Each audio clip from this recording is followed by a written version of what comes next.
So we'll be getting started in a minute or two. If you have any questions regarding English, public speaking, or any of the English public speaking Mathus classes, you could definitely type them in the chat box and I will get to them at the end of the session today.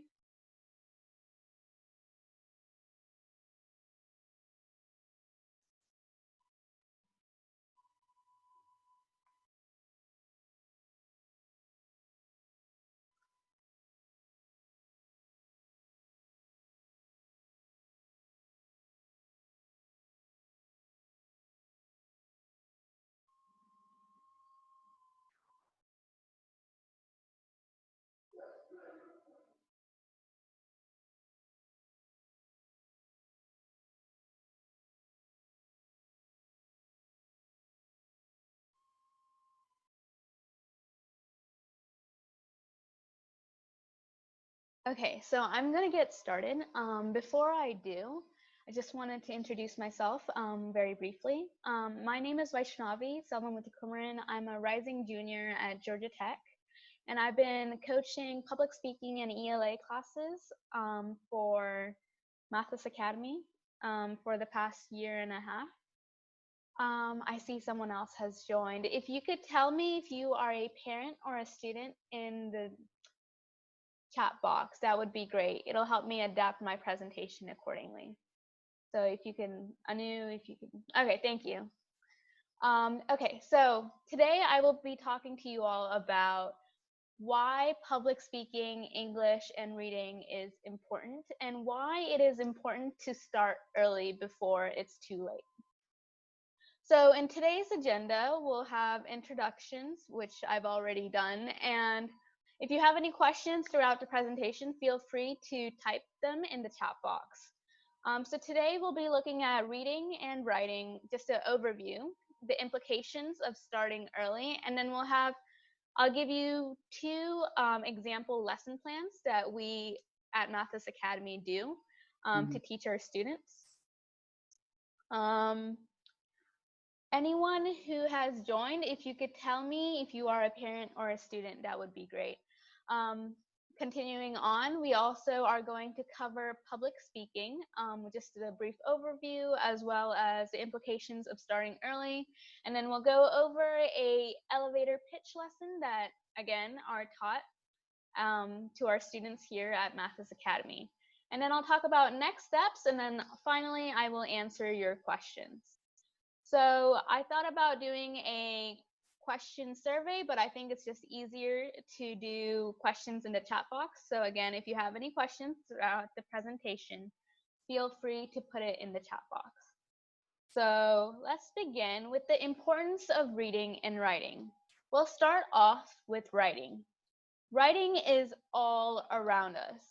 So in the classroom, we have English assignments. So we're reading books, we're writing essays, we're preparing for class seminars. Outside of English class, we have assessments. So in 8th grade, I know students take the writing assessment if you're in the state of Georgia. Also, students have milestones with constructed responses, as well as reading and writing passages that the students have to answer. There's also the national SAT and ACT examination, which tests English, reading, and writing. So again, English is very important in the classroom as well as outside the classroom in regards to education. But taking it one step further, English is useful for writing applications. In fact, college applications require essays. So if you use the Common App, there is going to be a list of essays that you have to write. So in order to write very good essays, it's important to practice from the very beginning. and no proper grammar conventions and stylistic choice. So writing doesn't stop at writing doesn't stop in high school. It actually continues to college and beyond. So you may or may not know, but college requires 2 semesters of English. So yes, in English class you will be writing essays. So you might be thinking, if I'm not an English major, I don't have to write, right? No, that's wrong. It actually depends on the classes you take. For example, if you're in a business class, you could find yourself writing business reports. And if you are going to be a science or engineering major, you will definitely encounter lab reports once or twice a week, in fact. So, a lot of writing.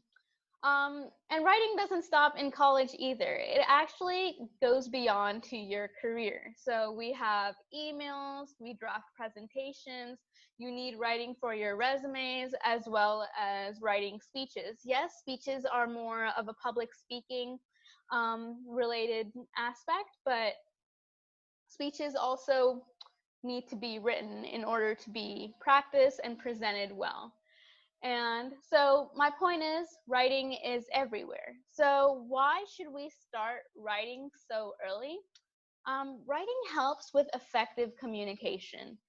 I see a lot of students in my class that don't know when to use a comma or when to punctuate. So writing at an early age will help students develop habits to properly punctuate and help them realize when to do so. I know many students find it difficult. So I have 8th graders, 9th graders in my classes, and they find it difficult to unlearn some of the wrong conventions that they have been learning. So starting early actually is a form of prevention, preventing from using bad English grammar and conventions. In addition to that, starting early with writing expresses ideas on a whole new level. So students are able to express their idea in their own way. So when they begin writing at such an early age, they can pick their own way of writing. They don't have to follow that 5 paragraph format that all schools teach in their English classes. Yes, it's great to have structure in your writing, but when graders and readers and teachers read that essay with that same 5 paragraph structure, they're definitely going to be bored.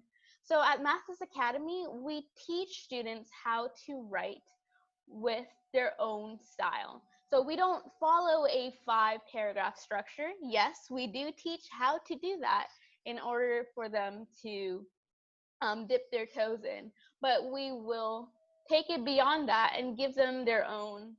We teach them how to have their own voice and style. And starting at an earlier age makes it easier to write in general. I know when I was young, I would sit for hours trying to write an essay. But when you practice a lot, you could write essays within 40 to 50 minutes. And when you're writing so many essays, and when you're practicing from an earlier age, you realize that you have to write for your audience. So you get a feel for the need to consider your audience when writing.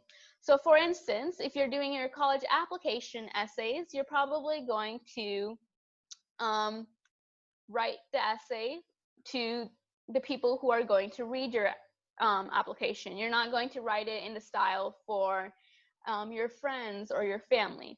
So knowing your audience, starting writing early will help you realize who your audience is, and you'll continue that throughout.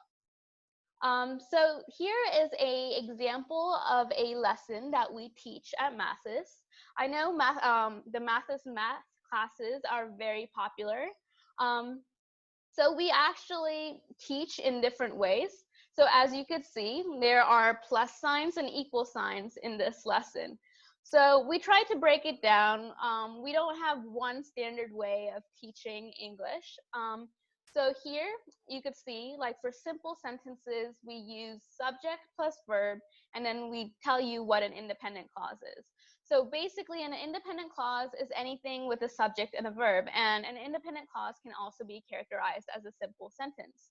So for students who don't really like English but they love math, teaching it in this way will allow them to realize that subject plus verb equals independent clause, which equals simple. So this is the type of lesson that we do at Mathis, and this is very beneficial because a lot of students actually struggle with sentence structure. So this was just to give you guys a feel for what is covered at Mathis. So now moving on to reading. Again, it's all around us. So constantly we have media fed to us. Now that we are using our smartphones and tablets and um, computers a lot, we always have media fed to us. And media has a lot of writing and a lot of reading. So for news, we read news articles.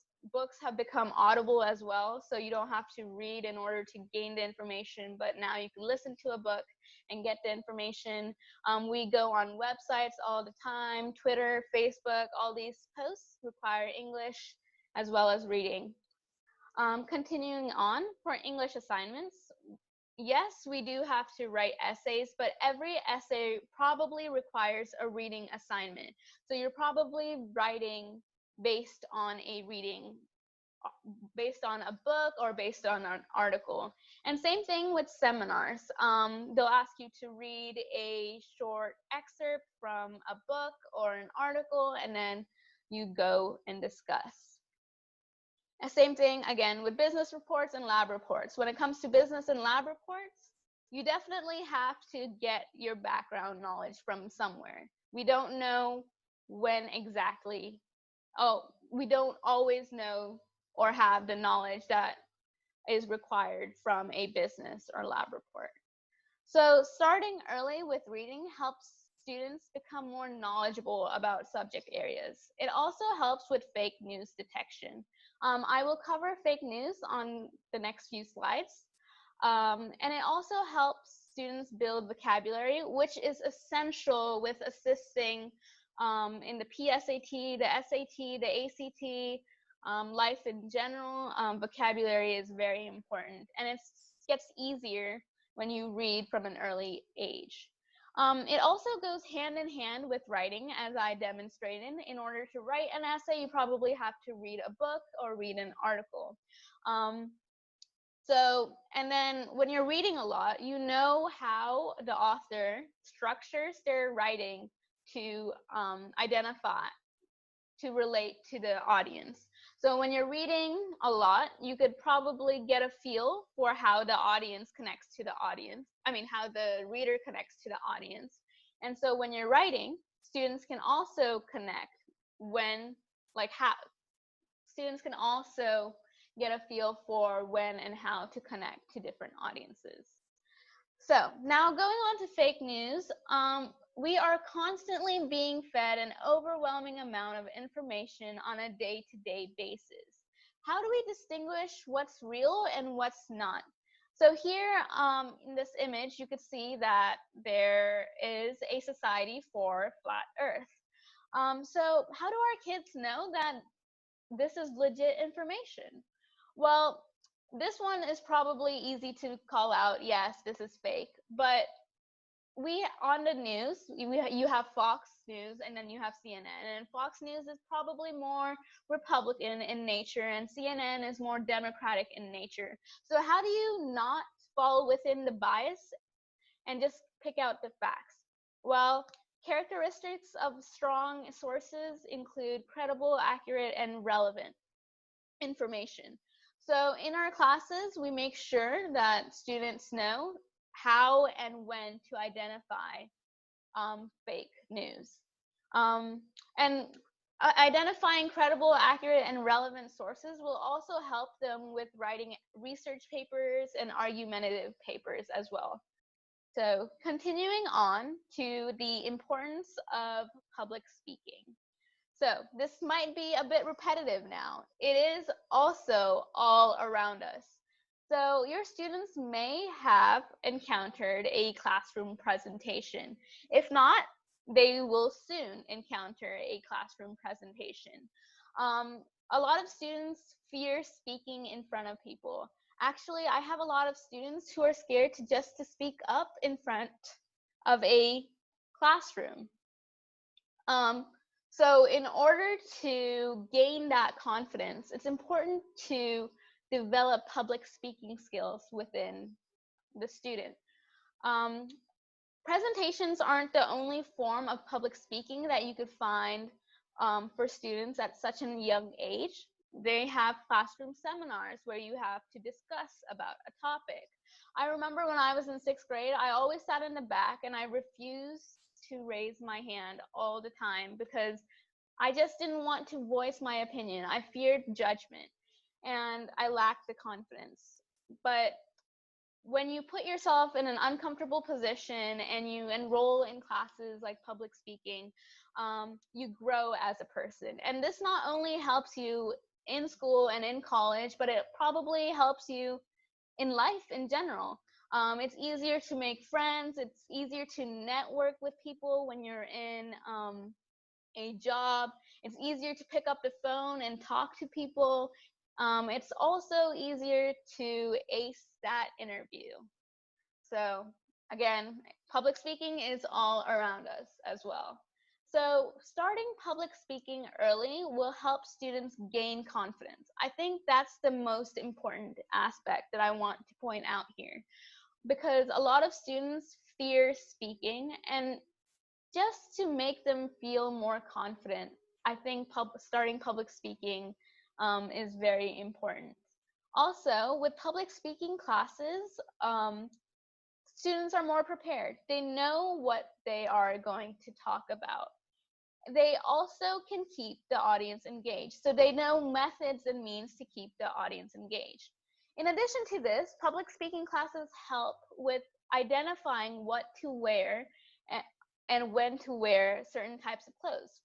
For instance, if you wear a suit, it's usually good for a professional presentation. And you in public speaking classes, you probably learn not to wear sweatpants and a t-shirt to, let's say, a speech or an event. So those small things really help in the long run. Um, so yeah. So a thing we cover within our Mathus Academy classes is the elevator pitch. So basically what an elevator pitch is just a brief introduction to get the students to dip their toes in public speaking. So this is basically just pitching yourself. So you just say who you are, what you do, what makes you unique, and how do you do it, and who does it affect. This short little introduction about you is very essential, because not only is this required in class, but when you're outside and you want to make friends, you're basically introducing yourself. You're basically saying who you are, what you do, what grade you're in, or what you work for, who you work for, etc., what makes you unique. So this is not only useful in class, it's useful outside as well. So we cover methods in order to help students speak with confidence. So there is always a structure that we give students, but again, we also teach them to go off structure, because again, everyone is unique in their own way, and we want to personalize and customize the content. So this is just the STAR method of doing the elevator pitches. Okay, so now I'm going to be talking about next steps.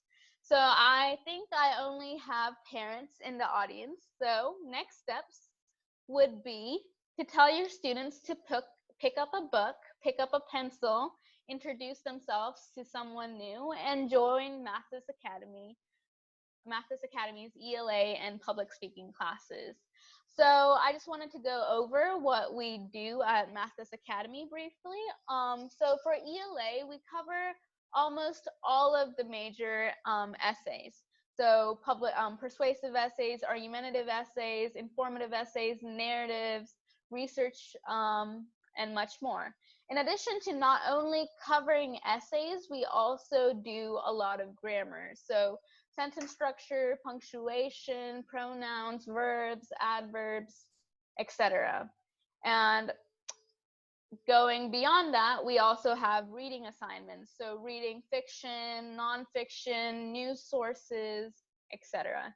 So all students will have the ability to get a feel for all different types of grammar, English, and reading topics. For our public speaking classes, we do the same thing.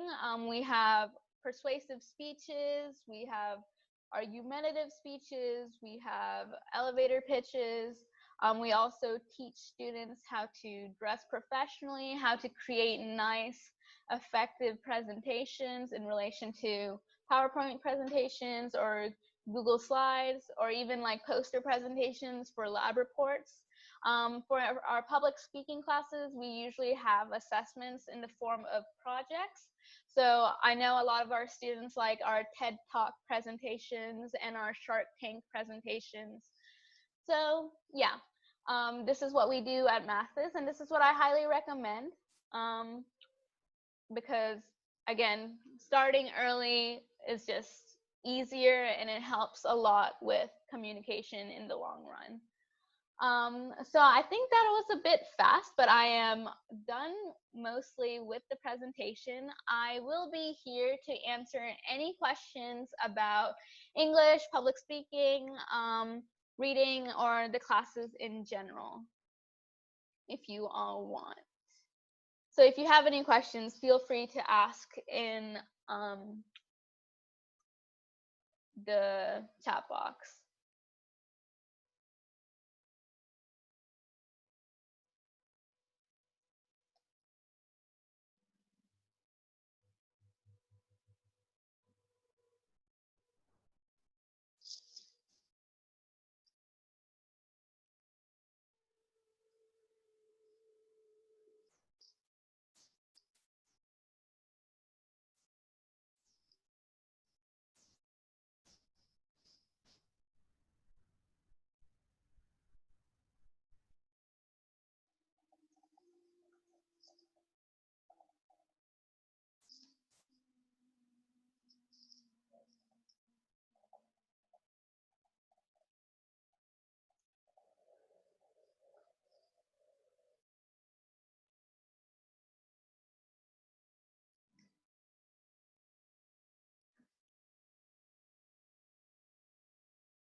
So again, if you have any questions,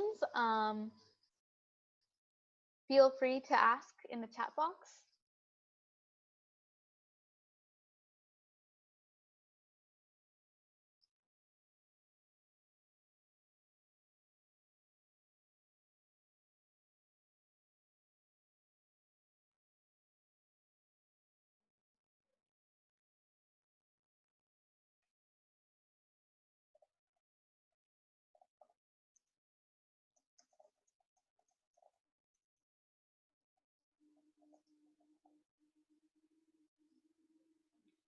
Okay, so the question I have received is, can you please go over what courses are available based on grade? So we have 3 courses. So our grade levels, I would say we have level A, level B, and level C for our English classes, and same thing with public speaking. Usually level A is beginner. Many students start at the age in 3rd grade. So 3rd and 4th graders can probably be seen in our level A classes.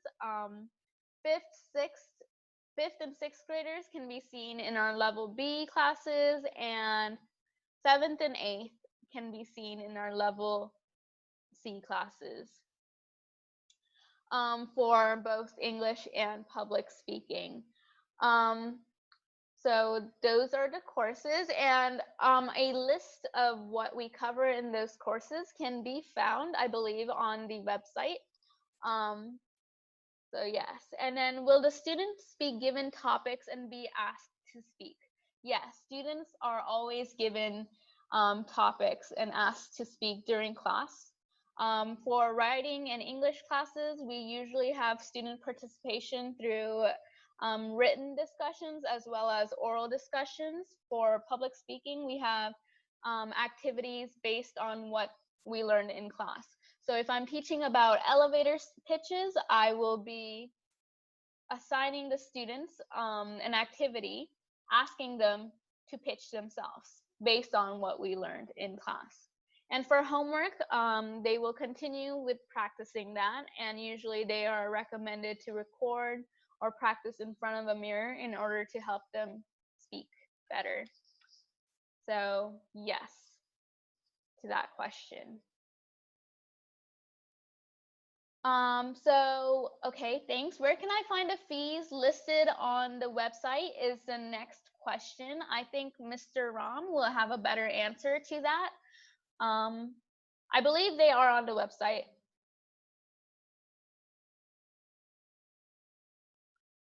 I think it's under courses and fees, but I will have to double check, but Mr. Ram should get back to you on that. He's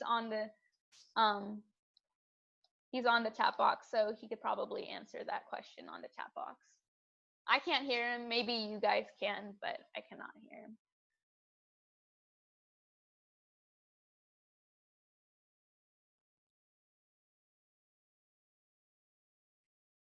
Okay. If you all have any other questions, I'll still be on here.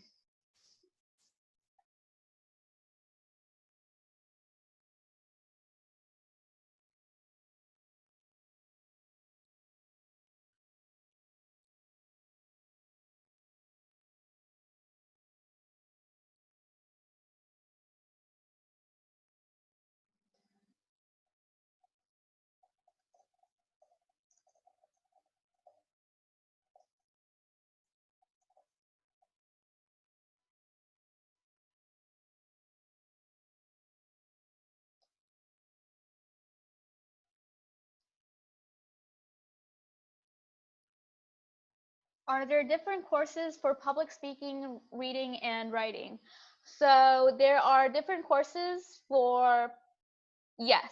The answer is yes. Reading and writing will be combined into our ELA classes. So our ELA classes are usually 36 hours long, same with public speaking. Reading, writing, and grammar will be combined into one class. And then public speaking will be combined into one class. And again, that's divided by grade level. So yes, there are different courses for public speaking, reading, and public speaking, and then reading and writing.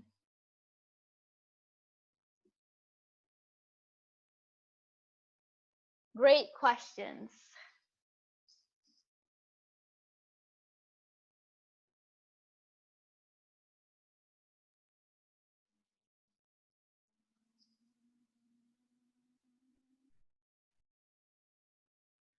Okay, if I have a 7th grader, how long is the duration of the class? 36 hours a week? No, it won't be 36 hours a week. It's depending on whether you take an academic year-long session or if you're going to take a summer session.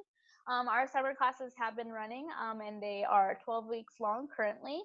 And our ELA classes are usually once a week, about an hour to an hour 15 minutes long a week during the academic year for 36 weeks. And we do recognize that students have vacation and spring break and all of that, and that is all accounted for. So you could expect 18 weeks in the fall and 18 weeks in the spring for an academic term.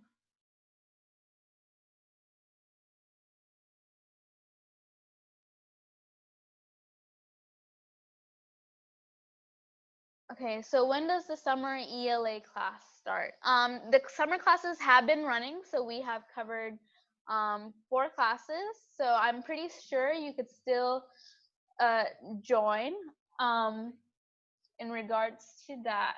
I'm pretty sure you could still join in between. Give me one second. Sorry, I'm reading the questions. So when does the summer ELA class start? Okay, so it started in May.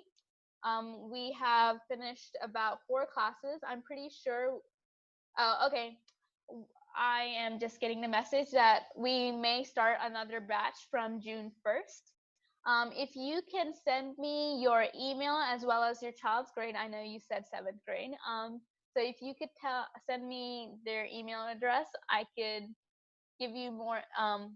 Mr. Ram or Mrs. Sridevi could give you more information regarding the classes.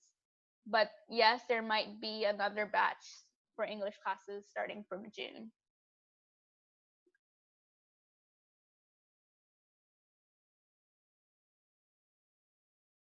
If you could send me just an email, if you could send me your email address privately, that would be great. So I could give you more information regarding that.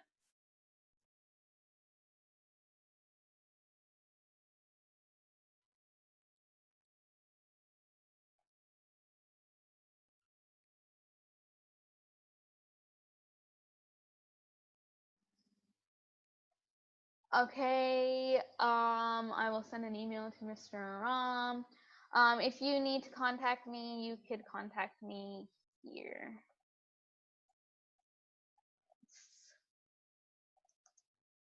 Academy at mathusacademy.com. So that's Vaishnavi at mathusacademy.com.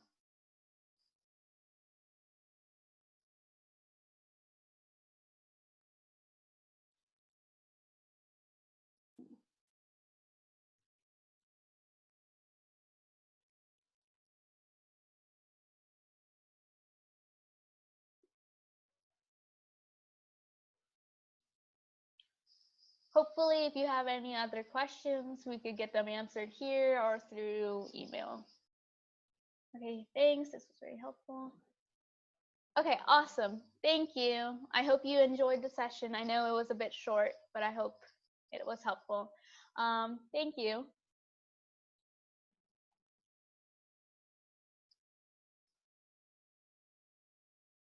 Bye, everyone.